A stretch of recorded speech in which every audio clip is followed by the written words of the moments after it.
நண்பர்களே, இன்றும் நாளையும் நமக்கு தெரியாது. ஆனால் நமக்கு பாதுகாப்பு தரும் ஒரு துஆவை நபி ஸல்லல்லாஹு அலைஹி வஸல்லம் நேரடியாக கற்றுத் தந்துள்ளார். உஸ்மான் ரலியல்லாஹு அன்ஹு அவர்களின் மகன் அபான் ரலியல்லாஹு அன்ஹு அவர்கள் சொல்வதாவது, யார் அந்த துஆவை காலை 3 தடவை, மாலை 3 தடவை சொல்வாரோ, அந்த நாளில் எதுவும் அவருக்கு தீங்கு செய்யாது என்று நபி ஸல்லல்லாஹு அலைஹி வஸல்லம் கூறினார்கள். துஆ அல்லாஹில்லதி லா யதுர்ரு மா இஸ்மிஹி ஷைஉன் ஃபில் அர்தி வலா ஃபிஸ் ஸமா வஹுவஸ் ஸமீஉல் அலீம்.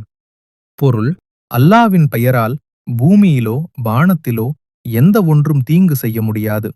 அவர் எல்லாம் கேட்பவனும் எல்லாம் அறிந்தவனும் ஆவான்.